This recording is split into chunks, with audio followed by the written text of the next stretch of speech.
Kgothatso Montjane was the star in South Africa over the weekend after she played in the doubles final at Roland Garros, the French Open, some call it, over the weekend. And with her partner Yui Kamiji of Japan, they lost to number one seeds, and that's Diede Groot and Aniek van Koot on Sunday. And this match was actually played over 2 days, and KG will tell us more about that, because she's joining us from Nice in France live this morning. KG, good morning.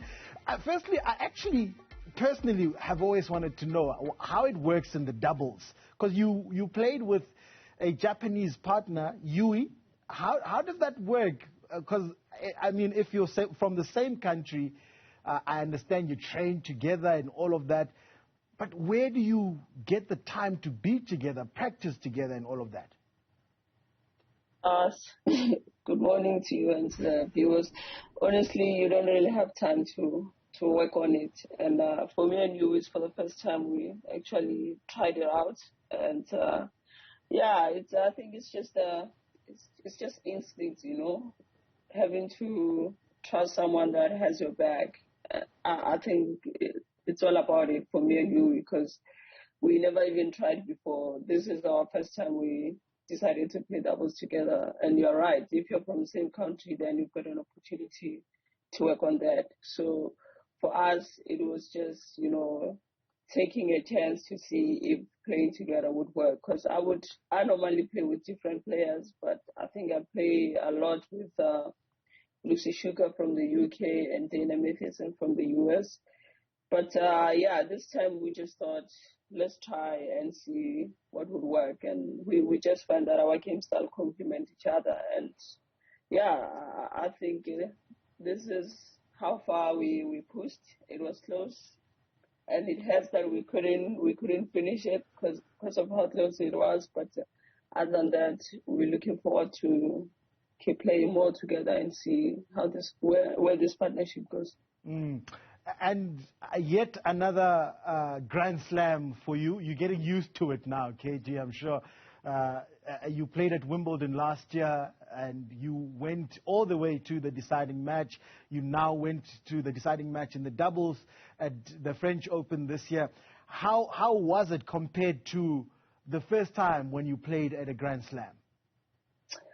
Look, I guess my intentions are clear that I really want to win a slam, you know. So for me, it's just about being able to manage the pressure when you play in the finals, because obviously the experience it's not there yet.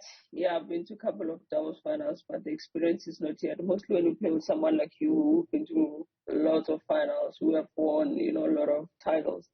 So for me, it's just getting used to that. But obviously, with my intention to want to win a slam, you know, when I go out there, I try to go all out. But at the same time, I need to really manage my game, because you don't want to do too much or too less of everything. But I just hope that I can keep working hard and keep playing more finals, you know, until I win a slam. I like that you say until next time, until you actually lift the trophy, KG. But one of the concerns from the tennis community, from the sporting fraternity last year when you went to Wimbledon, KG, was that you actually, if I remember correctly, could not go with your coach. You didn't have the finances, the backing to go with your entire team. You were there all alone, and you had to literally just, you know, see how it goes. You had to find your way when you got to London. Did things change this time around? Yeah, most definitely. You know, since that story broke, Optimize agency, they actually came forward to really take care of me, you know, on pro bono basis. And since then, they've been taking care of me, making sure that, you know, I'm sorted with my, you know, traveling finances, making sure that I've got coach, making sure that I'm training in a proper facility. So actually, Optima has went out of their way to make sure that I'm being taken care of. Because to be honest, since they came on board, that's when I managed to reach, the 4 finals. Actually, the Wimbledon doubles and singles, French now, the Australian Open doubles finals. So since they came on board, things seem to be falling into place. So yeah, they brought a couple of sponsors, to make sure that I'm getting the assistance that I've been needing for a longest time, and hopefully with all our partners and sponsors, that I'm content that one day it's possible for me to really win a slam, because since they came on board, there's been a huge progress. Mm. And are you thinking, KG, of going for much longer? Do you feel it in your bones that Grand Slam is just a corner away, or are you resigned to maybe feeling like, look, I've gotten to finals, and that, by a lot of people's standards, by certainly Tennis South Africa standards, is an achievement on its own?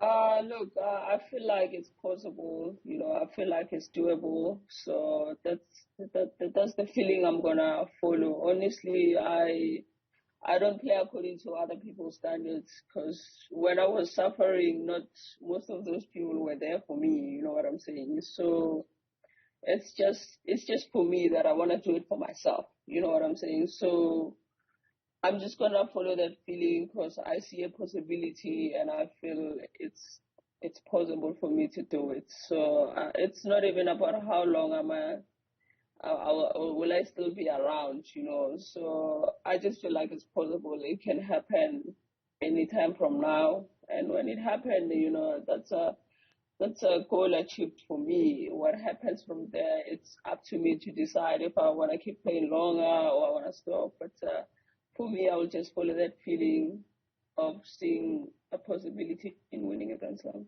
Do you feel the weight of the entire country, though? Did you feel it this past weekend, that there's this weight of expectation for you to do something? I mean, we desperately need to smile, reason to smile in South Africa for a whole lot of things. Do you feel the weight of the nation?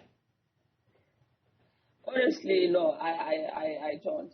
Like I said, like I mentioned before, when I was going through tough times, most of the time I was alone. Then I had this amazing team coming through, and bringing all these sponsors and partners who are very engaged and supportive for me. And I think for me, it's like I'm more focused on what me and my team want to do, because I feel like South Africa supports me when I'm doing well. They come and cheer out for me when, it's a win-win situation, So other than that, I don't see much of support. So I plan not to focus on that, because sometimes it can weigh you down when you're not doing well. Sometimes people don't react well to that. So, but if you just pick your focal point, then it works perfectly. Honestly, I don't. I mean, when I do well, obviously, yes, I want to represent South Africa with pride. When I do well, obviously, I want to keep hope to the upcoming youngsters to keep believing, because it's not many of us out here. I think that's what I'm doing it, despite how tough it is.